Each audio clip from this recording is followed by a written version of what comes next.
E assim mesmo, descontraído, Silvio Santos falou para quem estava ali.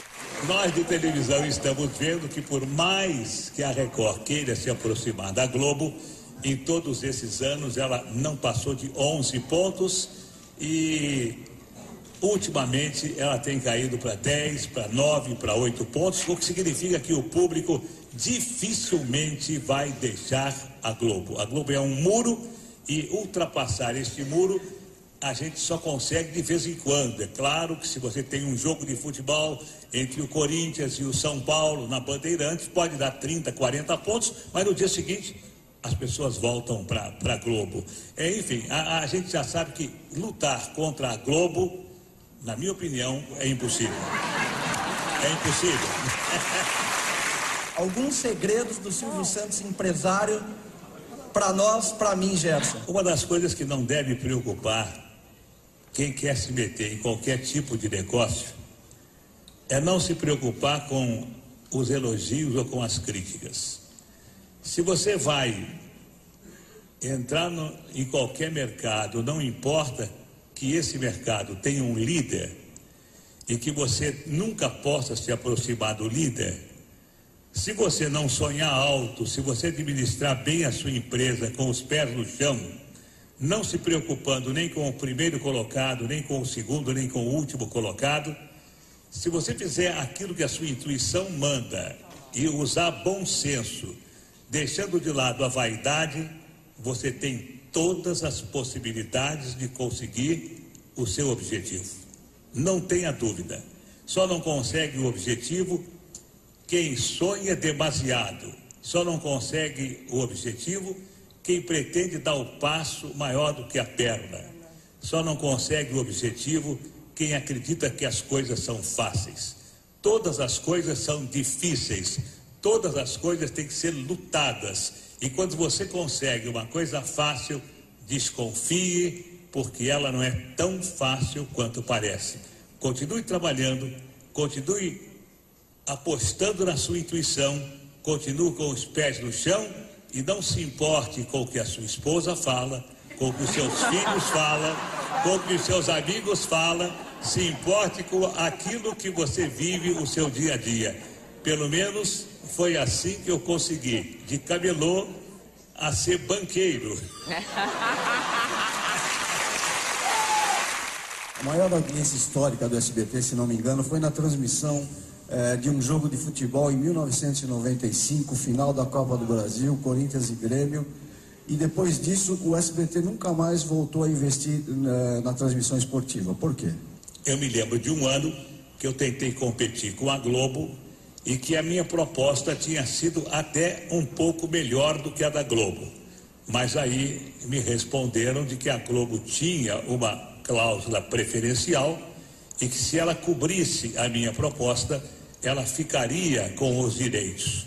E depois dessa data eu vi que qualquer tentativa de se trazer o futebol para outra emissora que não fosse da Globo seria uma tentativa que não daria resultado.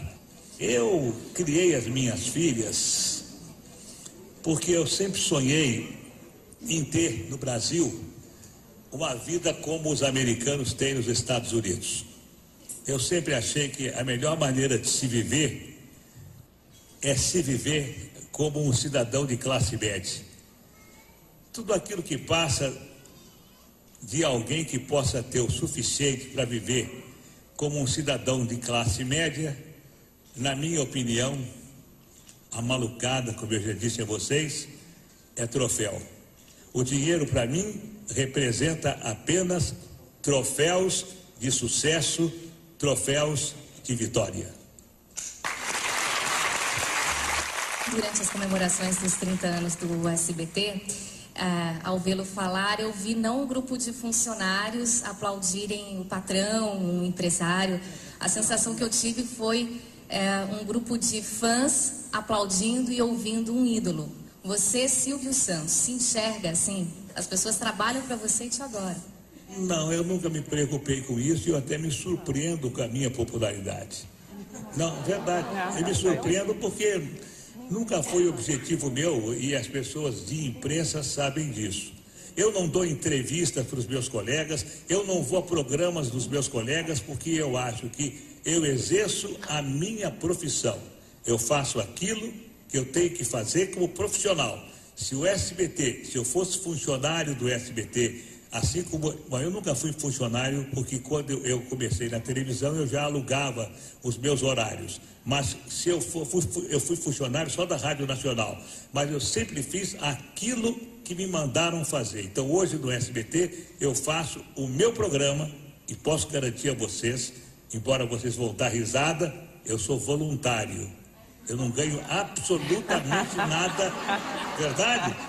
Os dirigentes do SBT estão aí para que não me deixem mentir. O SBT não me paga absolutamente nada, nada. Eu ganhava 300 mil reais do Baú da Felicidade para fazer o programa do Baú. O Baú fechou, não me pagaram mais nada. Só quero agradecer a vocês terem vindo e terem escutado toda essa minha história, porque o livro que o Arlindo fez, um grande amigo meu, ele fez por conta própria, e eu fiquei muito contente, porque o livro que ele fez de mim fez com que ele tivesse uma velhice um pouco mais confortável. Venderam muitos livros, mas se tivesse que contar a minha história desde os 14 anos, quando eu comecei a minha vida de camelô, ou desde a escola pública, quando eu comecei a vender doces no recreio para ganhar doce, eu acho que dariam 3 ou 4 volumes. Então, vocês que vieram nesses 30 anos, eu só espero, dizendo com toda sinceridade, olhando para a minha vida, a sorte que eu tive, a saúde que eu tenho, a família que eu tenho, se vocês tiverem, e eu faço votos que tenham, vocês serão tão felizes quanto eu sou. Era a entrevista que eu queria ter.